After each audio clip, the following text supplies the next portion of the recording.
Dans cette vidéo, on continue notre préparation aux examens en appliquant les verbes d'action utilisés en SVT et cela en corrigeant les examens proposés lors des sessions normales et rattrapage 2017 pour la troisième unité, utilisation de la matière organique et inorganique concernant la section des PC. Et on commence par la correction de la session normale 2017. Donc voilà le sujet. Donc si vous voulez bien sûr, vous pouvez arrêter la vidéo pour essayer de répondre à ces questions tout seul en attendant la correction. Donc on commence à corriger. La région de Mnasra, dans les environs de Kenitra, est connue par une activité agricole importante, surtout l'élevage des bovins et des cultures sur des sols fertilisés par le fumier des bovins riches en ammoniac NH+4. Avec un volume estimé de 80,106 m3, les eaux souterraines de cette région constituent la source principale d'approvisionnement en eau potable et en eau utilisée dans l'agriculture. La nappe phréatique de Mnasra s'alimente par infiltration des eaux de pluie, mais elle reste exposée à la pollution. Pour étudier l'impact de l'activité agricole sur la qualité des eaux souterraines de la région de Mnasra, des analyses chimiques et biologiques ont été réalisées sur des échantillons d'eau prélevés de 4 puits indiqués dans le document 1. Donc vous avez ici la région de Mnasra, près de Kenitra, le puits 1, le puits 2, puits 3 et le puits 4. Des analyses chimiques et biologiques ont été réalisées sur les échantillons d'eau prélevés de 4 puits indiqués dans le document 1. Les résultats de ces analyses sont représentés dans le tableau du document 2. Le voilà. En se basant sur les données du document 2, comparez les valeurs de NO-3, CF et SF détectées dans les eaux des puits étudiés aux normes d'eau potable et déduisez la potabilité des eaux de ces puits. Donc comme conseil, lorsque vous lisez le texte proposé par les examens, bien sûr vous devez souligner les termes nécessaires ou les termes importants que vous allez utiliser dans vos réponses. Alors on a ici les puits 1, puits 2, puits 3, puits 4. Là on a l'ammoniac, là le nitrite, la nitrate, le nombre de CF. CF ça veut dire coliformes fécaux et SF ça veut dire streptocoques fécaux. Les coliformes fécaux et les streptocoques fécaux sont des micro-organismes qui se trouvent dans la matière fécale des animaux et de l'homme. Donc coliformes fécaux pour les animaux et streptocoques fécaux pour l'homme. Dans le sol, l'ammoniac NH-4 se transforme en nitrite NO-2 puis en nitrate NO3-. Pour identifier l'origine des coliformes fécaux et streptocoques fécaux détectés par les eaux des puits étudiés, on se base sur le calcul du rapport CF sur SF. Les bactéries sont d'origine animale et non humaine si le rapport CF sur SF est inférieur à 0,7.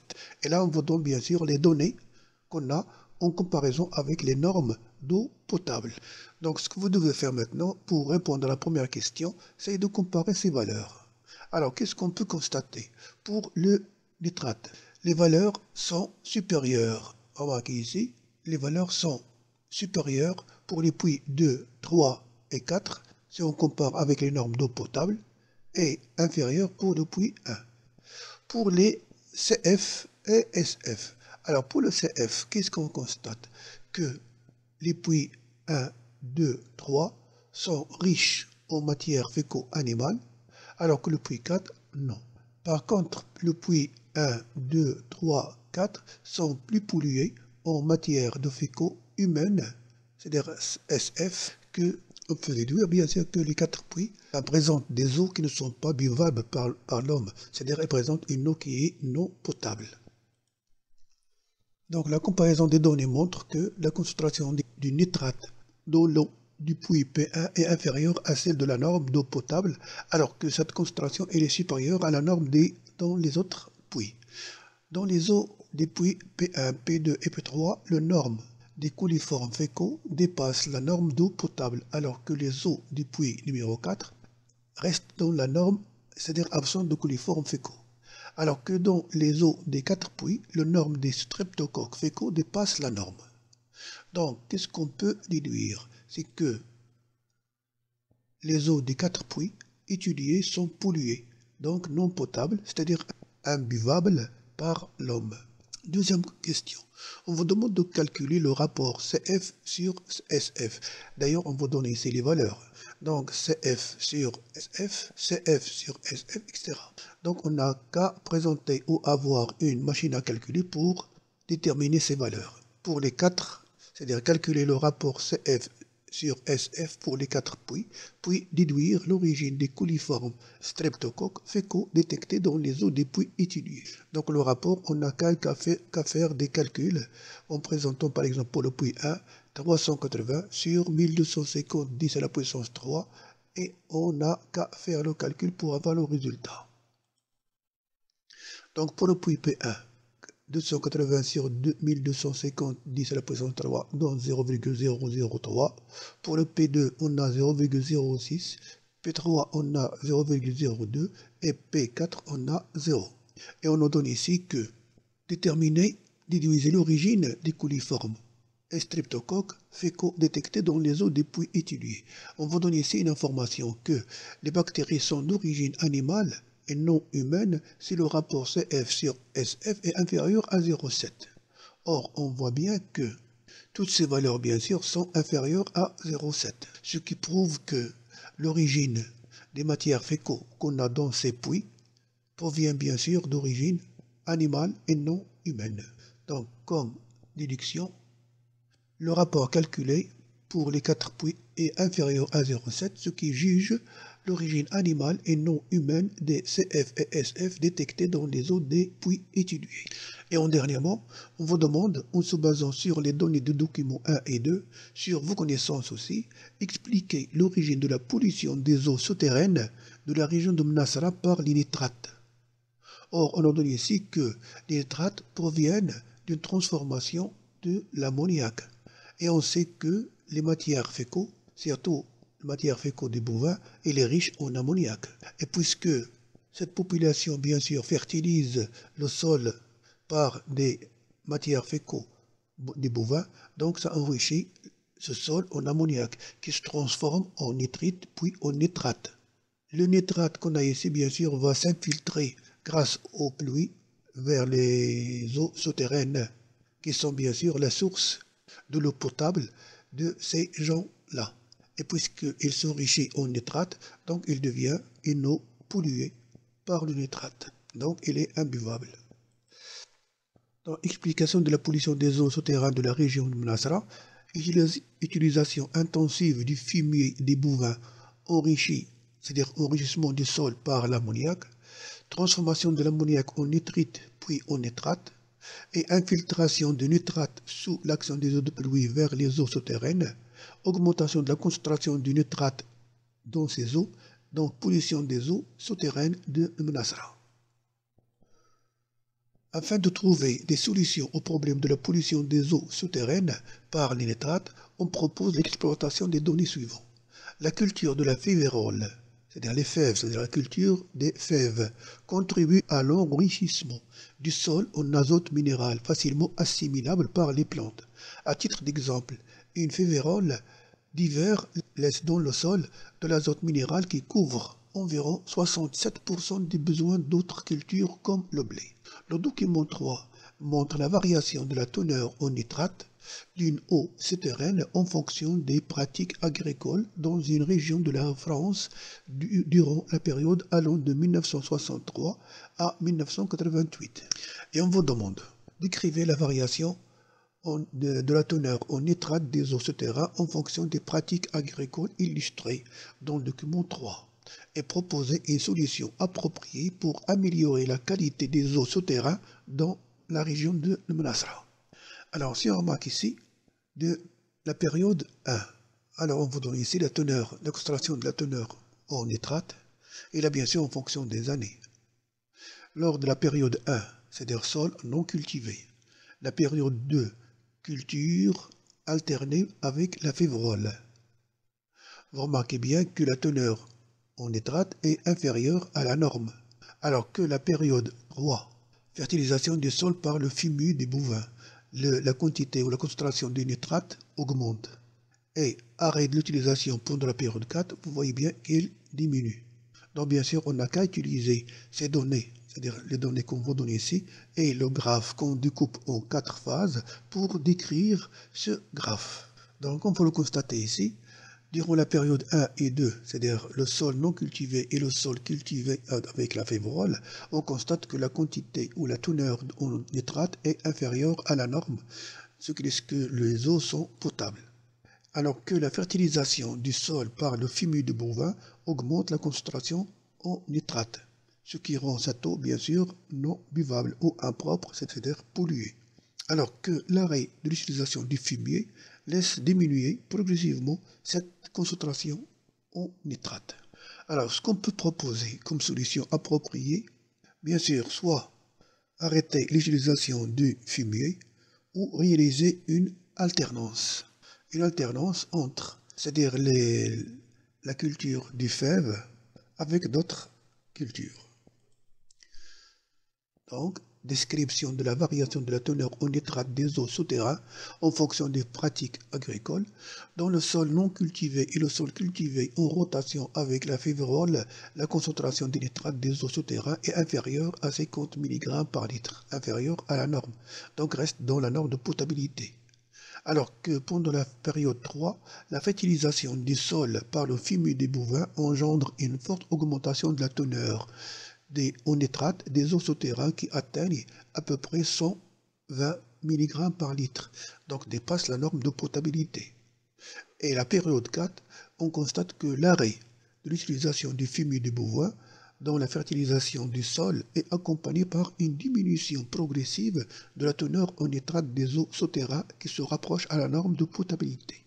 Donc, comme proposition, on peut proposer la culture de la fève en alternance avec d'autres cultures et bien sûr l'arrêt ou la rationalisation de l'utilisation du fumier des bovins comme fertilisant du sol dans la région de Mnasra.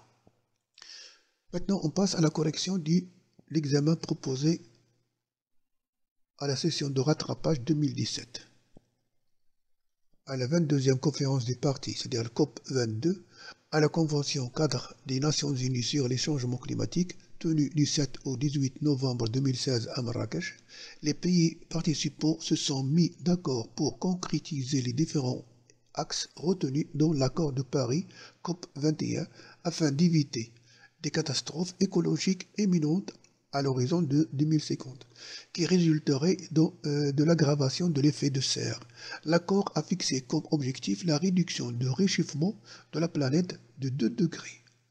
Pour mettre l'accent sur les engagements du Maroc et sur sa vision stratégique dans le domaine de l'énergie par rapport à l'expérience d'autres pays, nous proposons l'étude des données suivantes.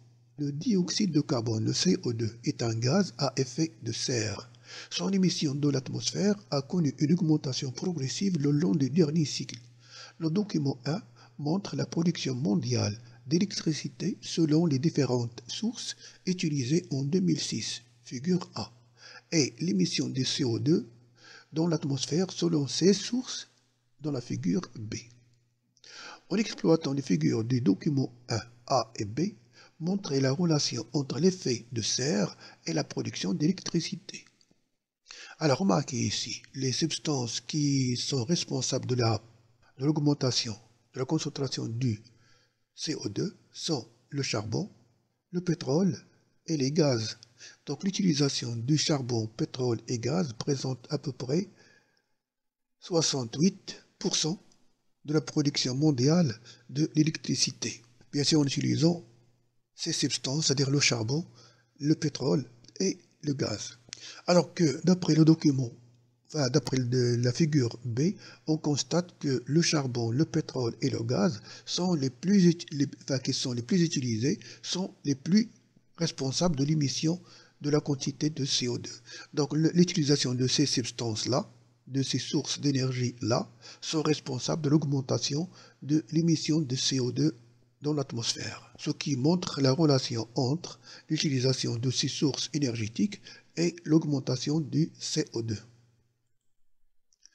Donc d'après les données de document 1, on constate que la figure A montre que 68% de la production mondiale de l'électricité se fait à partir des sources fossiles qui sont le charbon, le pétrole et le gaz. Alors que la figure B montre aussi que la production d'électricité à partir de ces sources fossiles émet plus de CO2. Ce qui montre qu'il y a bien sûr une relation entre la production d'électricité et bien sûr l'effet de serre résultant de l'émission de CO2. En deuxièmement, proposer deux procédures adéquates pour limiter l'aggravation de l'effet de serre. Donc tout ce qu'on peut dire dans ce cas-là, comme première proposition, c'est arrêter d'utiliser les sources fossiles, les sources énergétiques fossiles. C'est-à-dire arrêter d'utiliser le charbon, le pétrole et le gaz. Ça, c'est comme la première position. Deuxième proposition, c'est-à-dire utiliser les énergies renouvelables, telles l'énergie solaire, l'énergie éolienne, etc. Et bien sûr, utiliser l'énergie nucléaire avec précaution. Donc, deux procédures pour limiter l'aggravation de l'effet de serre, on peut proposer deux parmi les suivantes. L'utilisation d'énergie renouvelable, solaire, éolienne, etc. L'utilisation de l'énergie nucléaire et diminution de l'utilisation d'énergie fossile. Donc, vous pouvez donner deux de ces réponses. Lors du COP 21 à Paris, le Maroc s'est engagé à réduire ses émissions de CO2 de 32% à l'horizon de 2030. Pour cela, et dans une approche écologique, le Maroc a adopté une stratégie énergétique basée sur le développement des énergies renouvelables. Les figures des documents 2, A et B, présentent les données relatives aux projets énergétiques réalisés. En se basant sur les données de document 2, montrer l'efficacité des procédures concernant l'engagement du Maroc envers COP 21. Alors, remarquez ici, on a les énergies utilisées, la éolienne, hydroélectrique, fossile et solaire. Donc, évolution de la production d'électricité selon les différentes sources au Maroc. Donc, depuis 2009 à 2020, on constate que le pourcentage des énergies renouvelables augmente pour les utiliser bien sûr pour la production de l'électricité, alors que l'utilisation des sources fossiles diminue, ce qui va bien sûr entraîner une diminution de l'émission de CO2 au Maroc. On remarque ici que le central ou les parcs réalisés au Maroc de 2000 à 2015, on a pour les énergies éoliennes 8 parcs avec une productivité qui atteint 1060 MW et l'énergie solaire, il y a 6 centrales. L'objectif attendu en 2020, donc 14% de la production nationale d'électricité, diminution des émissions de CO2 de 5,6 millions de tonnes par an. De même, l'énergie solaire va donner ces résultats ou cet objectif-là. Donc on constate que le Maroc, bien sûr, a participé à la diminution de la concentration ou de la teneur de CO2 dans l'atmosphère. Donc il participe bien sûr à diminuer l'effet de serre. Donc ces différents éléments montrent bien sûr l'efficacité des procédures concernant l'engagement du Maroc envers COP 21. Puisqu'on constate qu'il y a une diminution de la production d'électricité qui se base sur les sources fossiles et il y a bien sûr une augmentation de l'utilisation des sources d'énergie renouvelables. Et vous remarquez ici dans le document 2, les centrales qui sont réalisées par les Marocains, bien sûr, 8 parcs d'énergie éolienne et 6 centrales d'énergie solaire. Donc ceci permettra au Maroc, bien sûr, de diminuer les émissions du CO2 dans l'atmosphère et ainsi participer à la diminution de l'effet de serre. Donc l'efficacité des procédures adoptées par le Maroc pour satisfaire ses engagements envers COP21 qui se reflètent en la réduction de la production d'électricité de sources fossiles, la figure A, élévation de l'apport des énergies renouvelables par la construction des parcs éoliennes et des centrales nucléaires, la figure B. Donc ceci permettra au Maroc de diminuer ses émissions en CO2. À l'inverse du Maroc, d'autres pays ont continué à utiliser l'énergie nucléaire pour la production de l'électricité. Certaines centrales nucléaires ont connu des incidents causant des fuites radioactives dans l'environnement.